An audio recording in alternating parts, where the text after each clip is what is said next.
കാത്തിരുന്ന നിക്കാഹ്. വൈകുന്നേരം 6 മണി കഴിഞ്ഞിട്ടുണ്ട്. ആമിനത്താത്തയും റസിയയും തിരക്കിട്ട പണിയിലാണ്. കാറ്റും മഴയും കാരണം വീട്ടിലാണെങ്കിൽ കരണ്ട് പോയിരിക്കുന്നു. മോളെ, ആ മെഴുകുതിരി ഒന്ന് കത്തിച്ചു വെച്ചേ. മഴക്കാറ് മൂടിയത് കാരണം ആകെക്കൂടി ഒരു ഇരുട്ട്. ഉമ്മ അവളോട് അത് പറഞ്ഞ സമയത്താണ് റസിയ ആരോ വാതിൽ മുട്ടുന്ന ശബ്ദം കേട്ടത്. ഉമ്മ, ആരോ വാതിൽ മുട്ടുന്നോ? ആമിൻതാത്ത തിടുക്കത്തിൽ കൈ സാരിത്തുമ്പിൽ കൈ തുടച്ചുകൊണ്ട് വാതിൽ തുറന്നു. ആ, ആരിത്? അബുവോ? നീ എവിടുന്ന ഇപ്പോ ഈ നേരത്ത്? ഞാന് തെക്കിലെ മൂസയുടെ വീട്ടിലേക്ക് വന്നതാ. തിരിച്ചു പോണ വഴിയാ. ഇവിടെ എത്തിയതും മഴ പെയ്തു. ഞാനാണെങ്കിൽ കുടയും എടുത്തിട്ടില്ല. മഴ ചോരുന്നവരെ ഇവിടെ കയറി ഇരിക്കാമെന്ന് കരുതി. അതിനെന്താ, നിന്റെ തലയൊക്കെ നനഞ്ഞിട്ടുണ്ടല്ലോ അബുവോ. മോളെ, ഒരു തോർത്തിങ് എടുത്തേ. എവിടെ ഹംസക്ക? ഇവിടെ ഇല്ല, പള്ളിയിൽ പോയതാ. റസിയ തോർത്തെടുത്തു കൊണ്ടുവന്ന് അബുവിന്റെ കയ്യിൽ കൊടുത്തു. മോളിപ്പോ എന്തിനാ പഠിക്കുന്നേ? ഞാന് ഡിഗ്രി കഴിഞ്ഞു. അതും പറഞ്ഞവള് അകത്തോട്ട് കയറിപ്പോയി. ഇവൾക്ക് പറ്റുന്ന കാര്യം വല്ലതുണ്ടോ അബുവോ നിന്റെ അടുത്ത്? ഉണ്ടോന്ന് ചോദിച്ചാ ഒരു കാര്യമുണ്ട്. കുറച്ച് ദൂരം തെറ്റൊന്നുമില്ല, നല്ല കൂട്ടരാ. ചെക്കനിപ്പോ ഖത്തറിൽ നിന്ന് വന്നതാ. നല്ല കാര്യം കിട്ടിയാല് അവർക്ക് നടത്തണമെന്നുണ്ട്. ഒറ്റ മോനാ, വേറെ മക്കളില്ല. ഞാൻ അഡ്രസ് തരാം, ഇക്കാനോടൊന്ന് അന്വേഷിക്കാൻ പറയും. പറ്റുന്നതാണല്ലേ നമുക്ക് നോക്കാന്നേ. ഇതെങ്കിലും ഒന്ന് ശരിയാ മതിയായിരുന്നു എന്റെ അബുവോ. എത്ര കാര്യങ്ങളാ മുടങ്ങി പോണതെന്ന് അറിയോ നിനക്ക്? അവളുടെ അമ്മായിക്കും വല്യമാക്കും മാനസിക പ്രശ്നം ഉണ്ടായിരുന്നെന്ന് പറഞ്ഞാണ് അവൾക്ക് വരുന്ന കാര്യങ്ങളൊക്കെ മുടങ്ങുന്നത്. അവൾക്ക് 19 വയസ്സാവുന്നതല്ലേ ഉള്ളൂ. നിങ്ങൾ ഇങ്ങനെ വിഷമിക്കാതിരിക്കും, എല്ലാം ശരിയാവും. മഴ ചോർന്നു തുടങ്ങി, ഞാൻ ഇറങ്ങട്ടെ. ഇക്കാനോട് എനിക്കൊന്ന് വിളിക്കാൻ പറയൂട്ടോ. അല്ല, ചായ ഒന്നും വേണ്ടേ നിനക്ക്? സംസാരത്തിനിടയില് ഞാനതങ്ങ് മറന്നു. വേണ്ട, ഞാനിറങ്ങി. അപ്പൊ പറഞ്ഞ പോലെ തലയാട്ടിക്കൊണ്ട് ആമിനത്താത്ത അകത്തേക്ക് തിരിഞ്ഞു നടന്നു. റസിയ മങ്ങിയ വെളിച്ചത്തിൽ ജനൽപ്പാളികൾക്കരികിലൂടെ മഴത്തുള്ളികൾ ഉറ്റി വീഴുന്നത് നോക്കി നിൽക്കുകയാണ്. എന്തൊരു സന്തോഷത്തോടു കൂടിയാണ് അവകൾ ഭൂമിയിലോട്ട് വന്നു വീഴുന്നത്. എന്നിട്ട് പ്രതീക്ഷ നഷ്ടപ്പെട്ടവനെ പോലെ ഓരോ തുള്ളിയും വെള്ളത്തിൽ കണ്ണിനീർ ചാലുപോലെ ഒഴുകി നീങ്ങുന്നു. ബാങ്ക് വിളി കേട്ടാണ് റസിയ ചിന്തയിൽ നിന്നും ഉണർന്നത്. അവള് അവിടെ നിന്നും നിസ്കരിക്കാൻ പോയി. മോളെ റസിയ, ഉപ്പ വന്നെന്ന് തോന്നുന്നു. ആ വാതിലൊന്ന് തുറന്നു കൊടുത്തേ. ആമിന, ആമിന. ഹംസക്ക നീട്ടി വിളിച്ചു. മോളെ റസി, ചെല്ല്. നീ പോയില്ലേ വാതിൽ തുറക്കാൻ?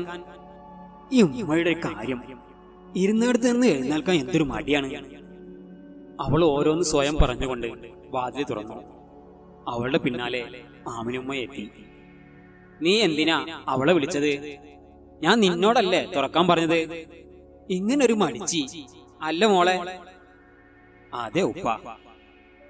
ഉപ്പക്കും മോൾക്കും എന്നെ കളിയാക്കി ചിരിക്കലാണല്ലോ ജോലി. നിങ്ങൾക്ക് എന്താ കുടിക്കാൻ വേണ്ടത്? ആമിനത്ത കുറച്ച് ഗൗരവത്തോടെ ചോദിച്ചു. എനിക്കൊരു ഗ്ലാസ് ചായ വേണം. ഈ നേരത്തോ? അത്താഴം കഴിക്കാനായില്ലേ? അത് 9 മണിക്കല്ലേ കഴിക്കൂ. ഈ ഇപ്പൊ ചായ കൊണ്ടുതാ. ദാ ഞാനിപ്പോ കൊണ്ടുവരാ. ചെറുക്കന്റെ വീട്ടില് കല്യാണ ചർച്ച മുറുകയാണ്. അത് കേട്ടിട്ട് അവനൊരു സമാധാനവും ഇല്ല. ഉമ്മ, എനിക്കിപ്പോ കല്യാണം വേണ്ടെന്ന് എത്ര പ്രാവശ്യമായി ഞാൻ പറയുന്നു. ഉമ്മ, നിങ്ങൾ ഉപ്പാനോടൊന്ന് പറയ് പ്ലീസ്. എന്താ സുബൈറെ നീ പറയുന്നത്? എല്ലാം കൊണ്ട് നല്ല കാര്യമാണെന്നാ അബു പറയുന്നത്. കുട്ടി ഡിഗ്രി കഴിഞ്ഞതാണത്രേ. അറിഞ്ഞു കേട്ടെടുത്തോളം നല്ല കുട്ടിയാ തോന്നുന്നു. നല്ല കുടുംബവും എല്ലാം കൊണ്ട് നിനക്ക് ചേർന്ന ബന്ധാണ്. ഉമ്മ, നീ ഇങ്ങനെ അലറാതെ സുബൈറെ. അവരുടെ വിവരം കിട്ടിയാലുടനെ നമ്മൾ കുട്ടിയെ കാണാൻ പോവും. അബു അവർക്ക് നമ്മുടെ അഡ്രസ് കൊടുത്തിട്ടുണ്ടെന്ന് പറഞ്ഞു. ദേഷ്യത്തോടെ ഉമ്മയൊന്ന് തറപ്പിച്ചു നോക്കിയവൻ പുറത്തേക്ക് ഇറങ്ങിപ്പോയി. 2 ദിവസത്തിനുള്ളിൽ അന്വേഷണങ്ങളെല്ലാം പൂർത്തിയായി 2 ഭാഗത്തു നിന്നും. അങ്ങനെ 2 ദിവസം കഴിഞ്ഞ് ആമിനത്തായും അംസക്കയും ചെക്കനെയും വീട്ടുകാരെയും വരവേൽക്കാനുള്ള ഒരുക്കത്തിലാണ്. ആമിന, എനിക്കൊരു സമാധാനമില്ല. ഈ കാര്യം എന്താവും എന്തോ. ഇങ്ങളൊന്നും മിണ്ടാതിരിക്കി. അവർ വന്ന് മോളെ കണ്ടു പോട്ടെ. പിന്നെ എല്ലാം വിധി പോലെ വരും. നമ്മുടെ മോളുടെ ഭാഗ്യം പോലെ. അതാ നോക്ക്, ഒരു കാറ് വരുന്നുണ്ട്. അവരാന്നാ തോന്നുന്നത്. ഞാൻ അകത്തോട്ട് ചെല്ലട്ടെ. വണ്ടി നിർത്തി അതിൽ നിന്നും ഓരോരുത്തരായി ഇറങ്ങി അംസാക്കാനോട് സലാം പറഞ്ഞു. അംസാക്ക സലാം വീട്ടി അവരെ വീട്ടിലേക്ക് സ്വീകരിച്ചിരുത്തി. സുബൈർ ആണെങ്കിൽ ഒന്നും മിണ്ടാതിരിക്കുകയാണ്. ചോദിച്ചതിന് മാത്രം മറുപടി. അവന് വലിയ നാണക്കാരനാ. അവന്റെ ഉമ്മ തട്ടിവിട്ടു. അവർ സംസാരിച്ചിരിക്കുന്നതിനിടയിൽ ആമിനത്താത്ത അവരെ ചായ കുടിക്കാൻ സൽക്കരിച്ചു. അല്ല, മോളെ കണ്ടില്ലല്ലോ? സുബൈറിന്റെ ഉമ്മ ആമിനുമ്മയെ നോക്കിക്കൊണ്ട് ചോദിച്ചു. അവളെ ഞാൻ വിളിക്കാം. ആമിനുമ്മ അവരുടെ അടുത്ത് നിന്നും എണീറ്റ് നടന്നു. റസിയ ചെറു പുഞ്ചിരിയോട് കൂടി അവരുടെ അടുത്തേക്ക് വന്നു. അവർ ചോദിക്കുന്നതിനെല്ലാം ചെറിയ സ്വരത്തിൽ മറുപടി പറഞ്ഞു. സുബൈറെ, ഇനി നിങ്ങൾക്ക് എന്തെങ്കിലും സംസാരിക്കാനുണ്ടെങ്കിൽ സംസാരിക്ക്. ഞങ്ങള് അപ്പുറത്തുണ്ട്. അവൻ റസിയയെ മുഖമുയർത്തി ഒന്ന് നോക്കിയത് പോലുമില്ല. റസിയ കുറച്ചു നേരം അവന്റെ മുഖത്തേക്ക് നോക്കി. പിന്നീട് അവൾ തന്നെ സ്വയം പരിചയപ്പെടുത്തി. എന്റെ പേര് റസിയ. ഞാന് ഡിഗ്രി കഴിക്കണം. എന്നിട്ടും അവനൊന്നും മിണ്ടിയില്ല. കുറ്റവാളികൾ നിൽക്കുന്ന പോലെ അവളുടെ മുന്നിൽ തലകുരിച്ച് നിൽക്കുകയാണ്. പിന്നെ ദേഷ്യം വന്നതുപോലെ അവന്റെ മുഖം വല്ലാതെ ചുവന്നിട്ടുണ്ട്. പിന്നെ ഒന്നും സംസാരിക്കാൻ നിൽക്കാതെ അവള് അകത്തേക്ക് തിരിഞ്ഞു നടന്നു. അവന് അവരുടെ അടുത്തേക്കും. 5 മിനിറ്റ് കഴിഞ്ഞതിന് ശേഷം അവരെല്ലാവരോടും യാത്ര പറഞ്ഞിറങ്ങി. ഞാൻ വിളിക്കാട്ടോ, അബു അംസക്കയുടെ ചെവിയിൽ പതിഞ്ഞ സ്വരത്തിൽ പറഞ്ഞുകൊണ്ട് അവരുടെ കാലിൽ കയറി. ആമിനുമ്മയും അംസക്കയും അവർ പോകുന്നത് നോക്കി നിന്നു. അവരുടെ തീരുമാനം എന്തെന്നറിയാതെ. ആകാശത്ത് നീലിമ മാഞ്ഞു തുടങ്ങിയിരിക്കുന്നു. രാത്രിയെ വരവേൽക്കാനുള്ള ഒരുക്കത്തിലാണവർ. സുബൈർ കാറിൽ അരുവിലായി സ്ഥാനം പിടിച്ചു. ആരോടും ഒന്നും മിണ്ടാതെ അങ്ങനെ ഇരിക്കുകയാണ്. ദേഷ്യം കൊണ്ട് മുഖം ചുവന്ന് തുടിച്ചിരിക്കുന്നു. എന്താ എല്ലാവരും ഇങ്ങനെ മിണ്ടായിരിക്കുന്നത്? പെണ്ണിനെ ആർക്കും പിടിച്ചില്ലേ? അബുവിന്റെ ചോദ്യം കേട്ട് സുബൈറിന്റെ ഉമ്മ അവനെ നോക്കിയിട്ട് പറഞ്ഞു. ഇനി ഒരു പെണ്ണ് കാണാൻ ഞാനില്ല. എനിക്ക് ആ കുട്ടിയെ നല്ലോണം ഇഷ്ടായി. എന്താ അവൾക്കൊരു കുറവ്? സൗന്ദര്യമില്ലേ? പഠിപ്പില്ലേ? നമ്മൾക്ക് ഇഷ്ടപ്പെട്ടത് കൊണ്ടായില്ലല്ലോ. കുട്ടിയെ വിവാഹം കഴിക്കാനുള്ള ആള് അവനല്ലേ. ഞാൻ ചോദിച്ചതിനുള്ള ഉത്തരം പറയേണ്ട ആള് ഇങ്ങനെ മിണ്ടാതിരിക്കുകയല്ലേ? നീ എന്താ സുബൈറെ തേനീച്ച കുത്തിയവനെ പോലെ മുഖം വീർപ്പിച്ചിരിക്കുന്നത്? എന്തെങ്കിലും ഒക്കെ ഒന്ന് പറ അബുവിനോട്. അവൻ ചോദിച്ചത് കേട്ടില്ലെന്നുണ്ടോ? എന്റെ ഉമ്മ എന്റെ സമ്മതം ചോദിച്ചിട്ടല്ലോ നിങ്ങളുടെ ഈ പെണ്ണ് കാണലും എന്റെ വിവാഹം ഒന്നും. പിന്നെ എന്തിന് ഈ ഒരു കാര്യത്തിന് ഞാൻ മറുപടി പറയണം? അത് നിങ്ങളുടെ ഇഷ്ടത്തിന് അങ്ങ് തീരുമാനിച്ചോളൂ. നല്ല ഉത്തരാ നിന്റെ മറുപടി. എന്താ നിന്റെ വിചാരം? ഈ ജൂണിലേക്ക് 30 കഴിഞ്ഞു നിനക്ക്. ഇനി എന്ന് വേണമെന്നാ?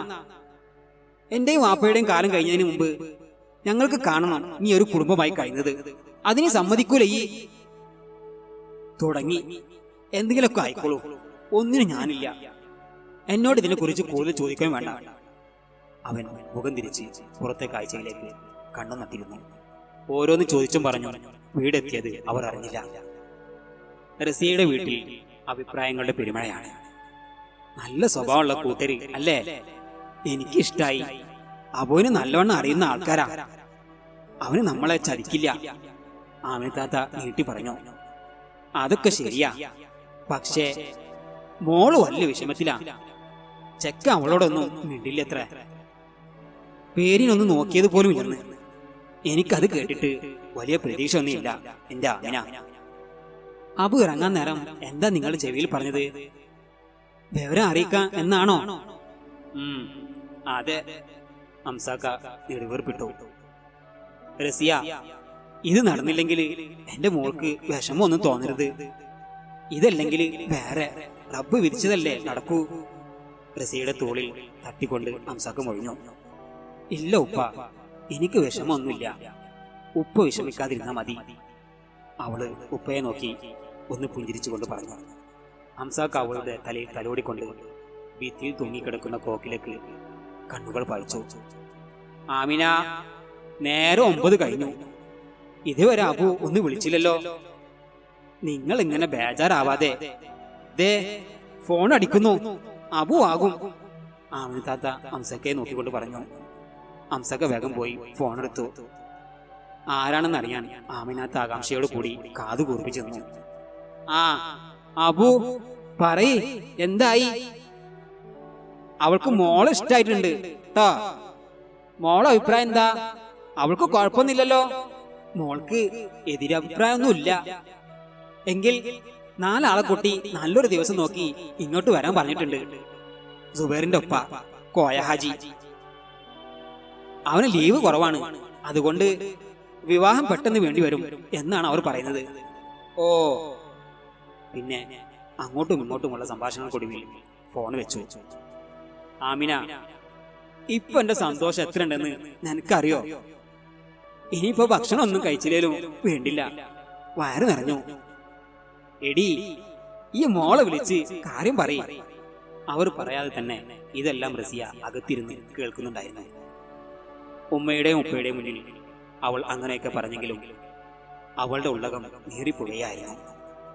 അൽഹംദുലില്ലാഹ്, അവൾ മനസ്സിൽ പറഞ്ഞു. സുബൈറിന്റെ മുഖം അവളുടെ മനസ്സിൽ തെളിഞ്ഞു വന്നു. ചില സംശയങ്ങൾ അവളെ വീർപ്പ് മുടിച്ചുകൊണ്ടിരുന്നു. എന്താ എന്നോടൊന്നും മിണ്ടാതിരുന്നത്? ആ മുഖത്തൊരു പുഞ്ചിരിയോ സന്തോഷമോ ഒന്നും ഞാൻ കണ്ടില്ലല്ലോ. മറിച്ച് വീർപ്പിച്ച് കെട്ടിയ മുഖമായിരുന്നു ഞാൻ കണ്ടത്. ആരുടെ നിർബന്ധത്തിന് വേണ്ടി വന്നതുപോലെ. അങ്ങനെ ഒരാളെ ജീവിതത്തിൽ കൂട്ടിയാല് അങ്ങനെ ഒരു 100 ചോദ്യങ്ങൾ റസി അവളോട് തന്നെ ചോദിച്ചു കൊണ്ടിരുന്നു. മൗനം മാത്രമായിരുന്നു അതിനെല്ലാം ഉത്തരം. ഈ വിവാഹം അവൾക്ക് വേണ്ടെന്ന് വെക്കണമെന്നുണ്ടായിരുന്നു. പക്ഷേ ഉപ്പാന്റെ അതിയായ സന്തോഷം കണ്ടപ്പോ അതിനെ അവളായിട്ട് നശിപ്പിക്കണ്ടെന്ന് കരുതി. അവളുടെ ഉപ്പയും ഉമ്മയും ഏറെ നാളത്തെ വിഷമത്തിനൊടുവിൽ സമാധാനത്തോടെയും സന്തോഷത്തോടെയും ഉറക്കിനെ പുലുകി. എന്റെ റബ്ബേ, ഈ ജീവിതത്തില് ഇനിയൊരു പെണ്ണ് വേണ്ടെന്ന് ഞാൻ എന്നോ തീരുമാനിച്ചു കഴിഞ്ഞ കാര്യം. എന്റെ മനസ്സിൽ അവള് കൂടിയിരിക്കുന്നിടത്തോളം കാലം എനിക്ക് മറ്റൊരു പെണ്ണിനെ കുറിച്ച് ചിന്തിക്കാനോ സ്നേഹിക്കാനോ കഴിയില്ല. എന്റെ വിഷമങ്ങളും വേവലാതികളും എന്താ ആരും ഒന്നും മനസ്സിലാക്കാതെ അവളുടെ ഓർമ്മകൾ എന്നിൽ നോവായി പടർന്നു പിടിക്കുമ്പോ എനിക്കെങ്ങനെ മറ്റൊരു പെണ്ണിനെ കുറിച്ച് ചിന്തിക്കാൻ കഴിയും? ഉറക്കം വരാതെ അവൻ തിരിഞ്ഞു മറിഞ്ഞു കിടന്നു. ഇക്ക, എനിക്ക് നല്ല പേടിയുണ്ട്. എന്തിന് പേടിക്കണം? സുബൈർ അവൻ ഇഷ്ടല്ലാതെ നമ്മൾ ഇതിന് നിർബന്ധിക്കുമ്പോ എന്റെ സൈനോ, അതൊക്കെ അവൻ വലിയ ഡയലോഗ് അടിക്കുന്നതാ. കല്യാണം കഴിയുമ്പോ അതൊക്കെ മാറുമെന്നേ. കഴിഞ്ഞ പ്രാവശ്യം അവൻ ലീവിന് വന്നപ്പോ നമ്മൾ എത്ര പെണ്ണ് തിരഞ്ഞതാ. 3-4 വർഷമായിട്ട് ഇത് തന്നെയല്ലേ അവൻ അന്നും പറയാറുണ്ടായിരുന്നത്. ഈ ഡയലോഗ് അടിച്ചവന് നമ്മളെ പേടിപ്പിച്ചു. നമ്മൾ അതിൽ വീഴുകയും ചെയ്തു. ഇനി അത് ശരിയാവില്ല. എനിക്കെന്തോ വല്ലാതെ തോന്നുന്നു. അവന്റെ മനസ്സൊന്നും മാറാൻ നമ്മൾ ഇനി എന്ത് ചെയ്യണം?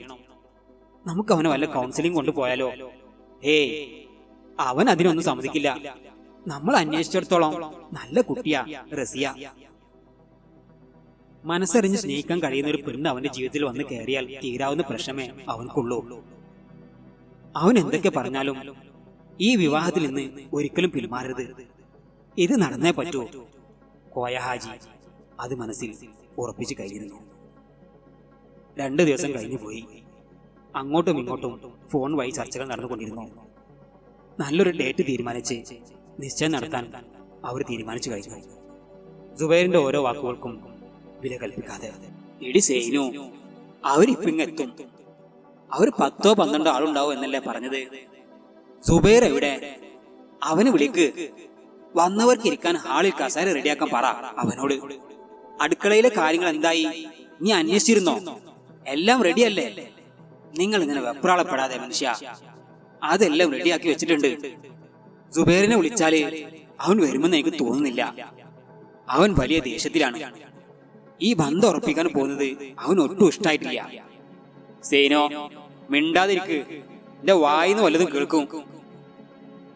അവന് ഇഷ്ടായിട്ടില്ല പോലും. പണ്ടെന്നോ ഒരു പെണ്ണിനെ സ്നേഹിച്ചിരുന്നെന്ന് കരുതി ജീവിതകാലം മുഴുവൻ അവൻ അവന്റെ ജീവിതം അവൾക്ക് വേണ്ടി ത്യജിക്കണോ? അവൻ കാത്തിരിക്കുന്നതിൽ തെറ്റൊന്നും ഉണ്ടായിരുന്നില്ല. അവളുടെ കല്യാണം കഴിഞ്ഞിട്ടില്ലേ? ഇതിപ്പോ അവളുടെ കല്യാണം കഴിഞ്ഞ് 2 കുട്ടികളുമായി. അവളെയാ അവൻ മനസ്സിലിട്ട് നടക്കുന്നത്. എന്നെ കൊണ്ടൊന്നും പറയിപ്പിക്കണ്ട. അവന്റെ ദേഷ്യം മാതി അവന്റെ റൂമിലിരിപ്പ്. അവനോട് ഇങ്ങോട്ട് ഇറങ്ങി വരാൻ പറ. അല്ലെങ്കിൽ എന്റെ സ്വഭാവം എന്താണെന്ന് ശരിക്കും അറിയും എന്റെ മോനെ. വെറുതെ ഓരോന്ന് പറഞ്ഞ് നിങ്ങൾ ബഹളം വെക്കണ്ട. ഞാൻ സമാധാനത്തിൽ കാര്യങ്ങൾ പറഞ്ഞ് മനസ്സിലാക്കാം അവനെ. ആവശ്യമില്ലാത്തിനും ഉള്ളതിനുമെല്ലാം സപ്പോർട്ട് കൊടുത്ത് അവനെ വഷളാക്കി വെച്ചിരിക്കുന്നത് നീ ഒരുത്തിയാണ്. ഇനിയിപ്പോ എന്റെ നേരക്കായോ? ഞാനൊന്നും പറഞ്ഞില്ല. എന്റെ റബ്ബേ. സേനുത്ത അടുക്കളയിട്ട് നടന്നു. കോയ ഹാജി ദേഷ്യത്തോടെ തോളിയിട്ട തോത്തെടുത്ത് കുടഞ്ഞ് തോളിലേക്ക് തന്നെ ഇട്ട് പുറത്തേക്ക് ഇറങ്ങിപ്പോയി.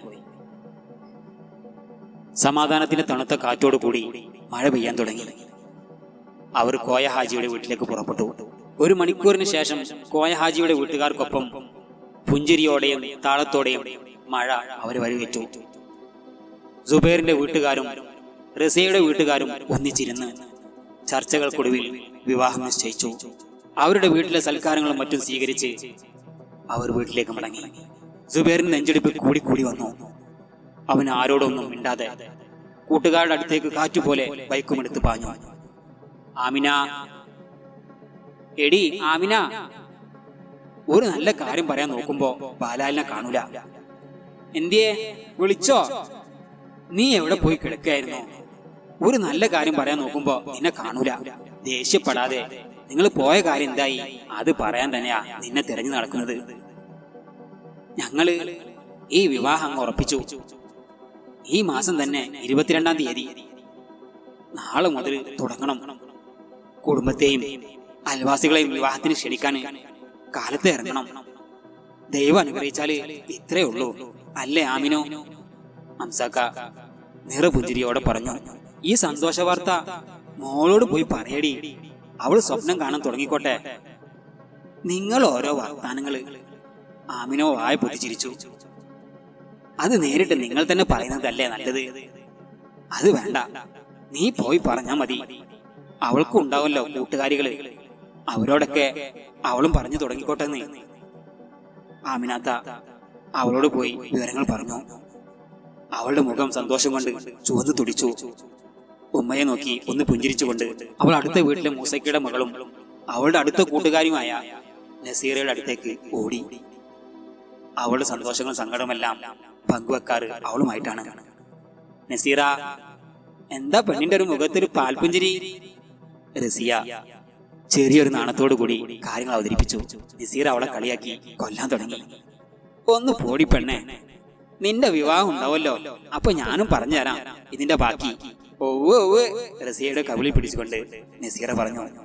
എടി, ഞാൻ പോവാ, ഉമ്മ എപ്പോഴും തിരക്കുന്നുണ്ടാവും. റസിയ വീട്ടിലേക്ക് ഓടി. റസിയ ചൂലുമായി മുറ്റത്തിറങ്ങി. ചായപരിപാടിയെല്ലാം കഴിഞ്ഞ് ആമിനമ്മയും ഹംസുക്കയും വിവാഹത്തിന് ക്ഷണിക്കാൻ വേണ്ടി വീട്ടിൽ നിന്നും ഇറങ്ങാനുള്ള ഒരുക്കത്തിലാണ്. റസിയ ചെടികളുടെ അടുത്ത് ചെന്ന് പൂക്കളെ പതിയെ തലോടി. ഇനി കുറച്ച് ദിവസം കൂടി കഴിഞ്ഞാൽ വെള്ളം തരാനും നിങ്ങളെ പരിപാലിക്കാനൊന്നും ഞാൻ ഉണ്ടാവില്ലട്ടോ. നേരത്തെ സ്വരത്തിൽ അവൾ അവരോട് മന്ത്രിച്ചു. ചെടികൾ തല ഉയർത്തി പിടിച്ച് കാര്യങ്ങൾ അന്വേഷിക്കുന്ന ഭാഗത്തിൽ അവൾ നോക്കുന്നതായി തോന്നി റസിയക്ക്. അവൾ അവയോട് കണ്ണിറക്കി കാണിച്ചുകൊണ്ട് മുറ്റം തൂത്തുവാനും തുടങ്ങി. ഈ സമയം സുബൈറിന്റെ വീട്ടിൽ സുബൈറേ, ഈ ചെക്കനിത് എവിടെ? സുബൈറേ, കിടന്ന് കാറണ്ട, ഞാനിവിടെ ഉണ്ട്. എന്താ? നീ ഇങ്ങനെ റൂമിൽ കയറി വാതിലടച്ചിരുന്നാ ശരിയാവില്ല. ഇനി 10 ദിവസം കൂടി ഉള്ളൂ. എന്തെല്ലാം പണികളുണ്ട് വിവാഹത്തിന് മുമ്പ് ചെയ്തു തീർക്കാനുള്ളത്. ചെല്ല് പോയി ഉപ്പാനെ സഹായിക്ക്. ഈ ഒരു കാര്യത്തിൽ എന്നെ വിളിക്കണ്ട, എനിക്ക് വയ്യ. എന്റെ സമ്മതമില്ലാതെ നടത്തുന്ന കല്യാണല്ലേ. നിങ്ങൾ എല്ലാവരും കൂടിയിട്ട് പോയി ഉപ്പാനെ സഹായിക്ക്. സുബൈറേ, നീ എന്താ ഇങ്ങനെ ചെറിയ കുട്ടികളെ പോലെ ഇങ്ങനെ വാശിയും കുറുമ്പും കാണിച്ചിരുന്നിട്ട് എന്ത് കാര്യം? എല്ലാം നിന്റെ നല്ലതിന് വേണ്ടിയല്ലേ. നിന്നെ ഇട്ടിട്ട് പോയ അവളെ എന്തിനാ നീ മനസ്സിൽ കൊണ്ട് നടക്കുന്നത്? അവൾക്ക് വേണ്ടി എന്തിനാ നീ നിന്റെ ജീവിതം കളയുന്നത്? അവൾ അതാ ഗൾഫിൽ അവളുടെ ഭർത്താവുമൊത്ത് സന്തോഷത്തോടെ സുഖമായി കഴിയുന്നു. അതുപോലെ നീ ഒരു കുടുംബമായി സന്തോഷത്തോടെ ജീവിക്ക്. ഓരോന്ന് പറഞ്ഞ് ഉപ്പയുടെ വായിലുള്ളത് മുഴുവൻ കേൾക്കാൻ നിൽക്കണ്ട. ഉമ്മാന്റെ കുട്ടി ചെല്ല്. അവള് നിന്റെ ജീവിതത്തിലേക്ക് വരുന്നോടെ എല്ലാം ശരിയാവും. ഉമ്മ, നിങ്ങളൊന്നും കരുതുന്നത് പോലെ അത്ര നിസ്സാരല്ല ഒന്നും. ഞാൻ ശ്രമിച്ചു നോക്കുന്നുണ്ട്, പക്ഷേ എനിക്ക് കഴിയുന്നില്ല. നിറഞ്ഞു വന്ന കണ്ണുകൾ ഉമ്മ കാണാതെ അപ്പുറം തിരിഞ്ഞ് തുടച്ചുകൊണ്ട് അവൻ ഉപ്പക്കരികിലോട്ട് നടന്നു. കയറി വരുന്ന കുട്ടിയെ അവനക്ക് മനസ്സുകൊണ്ട് സ്വീകരിക്കാൻ കൈകൾ ഉയർത്തിക്കൊണ്ട് മേലേക്ക് നോക്കി പറഞ്ഞുകൊണ്ട് സഹതാപത്തോടെ അവൻ ഉപ്പക്കരികിലോട്ട് നടന്നു നീങ്ങുന്നത് നോക്കി സൈനു നിന്നു ഒരു നെടുവീർപ്പോടെ. എടി സൈനു, നീ ഉറങ്ങിയോ? ഇല്ല. എന്തേ? ഈ പറഞ്ഞ പോലെ സുബൈറെ ഞാൻ ശ്രദ്ധിച്ചു. അവന്റെ മുഖത്തിനൊരു തെളിച്ചം പോരാ. ഇങ്ങനെ ആയാല് നമ്മൾ ഇനി എന്തു ചെയ്യും? അവൻ അവളെ മറക്കാൻ കഴിയില്ലെന്ന് അവൻ ശ്രമിക്കുന്നുണ്ട്, പക്ഷെ അവന് കഴിയുന്നില്ലെന്ന്. ഓ, കല്യാണം നിശ്ചയിച്ചു. ഇനി 8-10 ദിവസമേ ഉള്ളൂ. അത് തന്നെയാ ഞാനും ചിന്തിക്കുന്നത്. കാര്യം പറഞ്ഞ ഇനിയിപ്പോ പെണ്ണിനെ ഞാൻ കെട്ടേണ്ടി വരുമോ? എന്ത് പറഞ്ഞാലും നിങ്ങൾക്ക് തമാശ. എന്റെ കുട്ടിക്ക് ആ പെണ്ണിനെ മറക്കാൻ പറ്റുന്നുണ്ടാവില്ല. മറക്കാൻ പറ്റില്ല പോലും. അതും ഭർത്താവ് 2 കുട്ടികളുമായി കഴിയുന്ന അവളെ. അവനോട് ഇത്രയും സ്നേഹം അവൾക്ക് ഇങ്ങോട്ടുണ്ടായിരുന്നെങ്കിൽ അവൾ വേറെ കല്യാണം കഴിക്കുമായിരുന്നോ? എന്നെ കൊണ്ടൊന്നും പറയിപ്പിക്കണ്ട. ഈയും നിന്റെ മോനും അവനെ ന്യായീകരിക്കാതെ മിണ്ടാതെ കിടക്ക നിനക്ക് നല്ലത്. അല്ല, റസിയക്കൊരു ആങ്ങളുണ്ടെന്നല്ലേ പറഞ്ഞത്? അവന് ഈ കല്യാണത്തിന് വരുന്നുണ്ടാവോ? അവന് ലീവ് കൊടുത്തിട്ടില്ലെന്നല്ലേ മൂപ്പര് പറഞ്ഞത്? ആ, മൂപ്പര് അങ്ങനെ പറഞ്ഞു അല്ലേ? ബാക്കി നീ നാളെ സംസാരിക്കാം. കണ്ണു പിടിച്ചിട്ട് കിട്ടുന്നില്ല. ആ, നേരം പുലർന്നാള് ഓടിപ്പായാനുള്ളതല്ലേ? കോയാക്ക വലതുഭാഗം ചെരിഞ്ഞു കിടന്നു. ക്ലോക്കിലെ സൂചികൾ വേഗം വേഗം ചലിക്കുന്നതായി റസിയക്ക് തോന്നി. ഓരോ ദിനവും ഇരകൊഴയും വേഗത്തിൽ കൊഴിഞ്ഞുപോയി. അങ്ങനെ അവർ ആഗ്രഹിച്ച ദിവസം വന്നെത്തി. കല്യാണ രാവ്. സുബൈറിന്റെ കഥകൾ ഒന്നും അറിയാതെ പാവം റസിയ സ്വപ്നങ്ങൾ കണ്ടു തുടങ്ങി. 2 വീട്ടിലും കല്യാണത്തിന്റെ ആഘോഷങ്ങൾ തുടങ്ങി. ആളുകൾ വന്നും പോയി കൊണ്ടിരിക്കുന്നു. വീട്ടിൽ ഒരുക്കിയ പന്തലിൽ തന്നെയാണ് വിവാഹം നടക്കുന്നത്. അവളെ മൈലാഞ്ചി അണിയിപ്പിക്കുന്ന തിരക്കിലാണ് കൂട്ടുകാരികൾ. അവർ ചെവിയിൽ എന്തൊക്കെ പറയുന്നു. റസിയ നാണത്താൽ ചിരിക്കുന്നു. മോളെ, കരീംക്ക വിളിക്കുന്നു. ആമിനമ്മ ഫോൺ എടുത്ത് അവളുടെ കാതോരം വെച്ച് പിടിച്ചു. റസിയയുടെ ഒരേ ഒരു ആങ്ങളെയാണ് കരീം. അവൻ സൗദിയിലാണ്. അംസക്കും ആമിനത്തക്കും അവർ 2 മക്കളെ ഉള്ളൂ. അവൻ കല്യാണത്തിന് എത്താൻ കഴിയാത്തതിൽ നല്ല പരിവമുണ്ട് അവൾക്ക്. ഹലോ ഇക്ക. ഫോണ് കാതോരം അടുപ്പിച്ചതും അവൾ പരിവത്തിന്റെയും പരാതിയുടെയും കെട്ടയച്ചു. എന്താ മോൾ എങ്ങനെയൊക്കെ? ഇക്കാക്ക് വരാൻ കഴിയാത്തത് കൊണ്ടല്ലേ? ഞാൻ ഇവിടെ ആണെങ്കിലും എന്റെ മനസ്സ് മുഴുവൻ നിങ്ങളുടെ അടുത്താണ്. ഇക്ക മോൾക്ക് വേണ്ടി പ്രാർത്ഥിക്കുന്നുണ്ട്. എല്ലാം മംഗളമായി കഴിയട്ടെ ഇൻഷാ അല്ലാഹ്. വിവരങ്ങളെല്ലാം അന്വേഷിച്ചതിന് ശേഷം അവൻ ഫോൺ വെച്ചു. ഈ സമയം ചെക്കന്റെ വീട്ടിൽ ബെഡ്റൂം ഒരുക്കുന്നതിന്റെ തിരക്കിലാണ് സുബൈറിന്റെ കൂട്ടുകാർ. എടാ സുബൈറെ, നോക്ക്, ഇങ്ങനെ മതിയൊന്ന്? ഒന്നും വേണ്ട എന്ന് ഞാൻ ആദ്യമേ പറഞ്ഞല്ലേ, പിന്നെന്തിനാ ഇങ്ങനെയൊക്കെ? പൂമാലയും എല്ലാം ഞാൻ എടുത്ത് ദൂരെ കളയും. പറഞ്ഞേക്കാം, ബെഡ്റൂം ഒരുക്കി വെച്ചേക്കുന്നു. അവൻ പല്ലുകൾ തിരിച്ചുകൊണ്ട് പറഞ്ഞു. എന്താ സുബൈറെ നിനക്ക് പറ്റിയത്? ഞാൻ ആ പെൺകുട്ടിയുമായി ജീവിക്കാൻ പോണില്ല. എനിക്ക് അവളെ എന്നല്ല ആരെയും വേണ്ട. ഒരു പ്രഹസനത്തിന് വേണ്ടി എന്റെ റൂം അണിയിച്ചൊരുക്കുകയും വേണ്ട. നീ എന്തിനുള്ള പുറപ്പാടാ? ഒരു പാവം പെൺകുട്ടികളുടെ സ്വപ്നങ്ങളും പ്രതീക്ഷകളുമാണ് നീ തകർത്തെറിയുന്നത്. അത് ഓർമ്മ വേണം. അവളെ നിനക്ക് ഭാര്യയെ അംഗീകരിക്കാൻ കഴിയുന്നില്ലെങ്കിൽ എന്തിനാ നീ ഈ വീട്ടിലോട്ട് ആ കുട്ടിയെ നിക്കാഹ് കഴിച്ചു കൊണ്ടുവരുന്നത്? ആര് കൊണ്ടുവരുന്നു? അതിന് സുബൈറിന്റെ വാക്കുകൾ ഇവിടെ ആരെങ്കിലും കേട്ടിട്ട് വേണ്ടേ? കൂട്ടുകാർ ഓരോരുത്തരായി അവരുടെ പ്രതിഷേധം പല രൂപത്തിൽ പങ്കുവെച്ചു. പിന്നെ 1-2 അങ്ങോട്ടും ഇങ്ങോട്ടും പറഞ്ഞ് അവർ പിണങ്ങി. വാട പിള്ളേരെ, നമുക്ക് പോകാം, അവന് ഭ്രാന്താണ്. സുബൈർ ബെഡിലേക്ക് ചാഞ്ഞുകൊണ്ട് മലർന്നു കിടന്നു. തലയിലൂടെയും താടിയിലൂടെയും എല്ലാം വിരലൊടിച്ചുകൊണ്ട് ഓരോന്ന് ചിന്തിച്ചങ്ങനെ കിടന്നു. ഇക്ക, എന്നെ കാണാൻ ഇനി വരരുത്. എന്റെ മനസ്സിലിപ്പോ നിങ്ങളില്ല. അവളുടെ കല്യാണത്തിന് 2 ദിവസം മുന്നേ അവൻ കാണാൻ ചെന്നപ്പോൾ അവൾ പറഞ്ഞ വാക്കുകളാണത്. പെട്ടെന്ന് ബെഡിൽ നിന്ന് എണീറ്റ് ഭിത്തിയിൽ പതിപ്പിച്ചു വെച്ച കണ്ണാടിയുടെ മുമ്പിൽ ചെന്ന് നിന്നു. മുഖമാകെ വിളറി പിടിച്ചവനെ പോലെ തോന്നി അവനക്ക്. അല്ലാ, എന്താ എനിക്ക് പറ്റിയേ? എനിക്ക് എന്നെ തന്നെ മനസ്സിലാവുന്നില്ലല്ലോ. ഞാൻ എന്തൊക്കെയാ അവരോട് വിളിച്ചു പറഞ്ഞത്? നാളെ എന്റെ ജീവിതത്തിലേക്ക് ഒരു പെണ്ണ് കയറി വരികയോ? എനിക്കത് ഉൾക്കൊള്ളാൻ കഴിയുമോ? എന്റെ മനസ്സ് അവൾ അംഗീകരിക്കുമോ? ഞാനും എന്റെ ഓർമ്മകൾ മാത്രമായി ഒതുങ്ങിയ ഈ ബെഡ്റൂമിൽ എനിക്കൊപ്പം ഇനി വേറെ ആളും കൂടി എനിക്കത് ചിന്തിക്കാൻ കൂടി വയ്യ. നാളെ മുതൽ എൻ്റെ ജീവിതത്തിൽ മാറ്റങ്ങൾ സംഭവിക്കാൻ പോകുന്നു. പിടക്കുന്ന മനസ്സുമായി അവൻ ബെഡിലേക്ക് വീണു. കോഴി കൂവാൻ തുടങ്ങി. പക്ഷികൾ കലവില കൂട്ടി തീറ്റ തേടി പോകാനുള്ള ഒരുക്കത്തിലാണ്. പ്രഭാതം പൊട്ടിവരുന്നതിന്റെ സന്തോഷ പ്രകടനങ്ങൾ. രണ്ട് വീട്ടിലും കല്യാണമേളത്തിന്റെ ഒരുക്കങ്ങൾ നടന്നുകൊണ്ടിരിക്കുന്നു. വരുന്നവരെയെല്ലാം ജ്യൂസ് നൽകി സ്വീകരിക്കുന്നു. പെണ്ണിന്റെ വീട്ടിലുള്ളവർ അവളെ ആനയിച്ചൊരുക്കുന്നതിന്റെ തിരക്കിലാണ്. സമയം വേഗം വേഗം കടന്നു പോകുന്നതായി സുബൈറിന് തോന്നി. അവന്റെ നെഞ്ചിടിപ്പ് വർദ്ധിച്ചുകൊണ്ടിരുന്നു. വെള്ള കുർത്തയണിഞ്ഞ് അവൻ കോണി സ്റ്റെപ്പുകൾ ഇറങ്ങി വന്നു. വെളുത്ത് അധികം മെലിഞ്ഞിട്ടില്ലാത്ത ശരീരം, ചെറിയ കണ്ണുകൾ, അധികം കട്ടിയില്ലാത്ത മീശയും, കുഞ്ഞു താടിയും. ഉപ്പയോടും ഉമ്മയോടും ബാക്കി ബന്ധുക്കളോടും യാത്ര പറഞ്ഞവൻ റസിയുടെ വീട്ടിലേക്ക് പുറപ്പെട്ടു. സുബൈറിന് ടെൻഷൻ താങ്ങാവുന്നതിലും അപ്പുറമായിരുന്നു. ആകെ ഒരു വീർപ്പുമുട്ടൽ അനുഭവപ്പെട്ടു. വണ്ടിയിൽ അവന്റെ കൂടെ ഉള്ളവർ അവനോട് എന്തൊക്കെയോ ചോദിക്കുന്നും പറയുന്നുമുണ്ട്. പക്ഷേ അവനൊന്നും കേൾക്കുന്നില്ല. മനസ്സൊക്കെ എവിടെയോ പാറി പറന്നു നടക്കുന്നു. വണ്ടിയിൽ നിന്നിറങ്ങി എവിടെയെങ്കിലും ഓടി രക്ഷപ്പെട്ടാലോ എന്ന് വരെ തോന്നി അവനക്ക്. എടാ, വീടെത്തി, ഇറങ്ങുന്നില്ലേ എന്ന കൂട്ടുകാരന്റെ ചോദ്യം കേട്ടാണ് അവൻ ചിന്തയിൽ നിന്നും ഉണർന്നത്. അവൻ കാറിൽ നിന്നും ഇറങ്ങി മനോഹരമായി ഒരുക്കിയ പന്തലിനുള്ളിലേക്ക് കടന്നു. അവളുടെ വീട്ടുകാർ വന്ന് അവനെ സ്വീകരിച്ചു. അവനു വേണ്ടി പ്രത്യേകമായി ഒരുക്കിയ ഒരു പീഠത്തിൽ കൊണ്ടുപോയി സുബൈറിനിരുത്തി.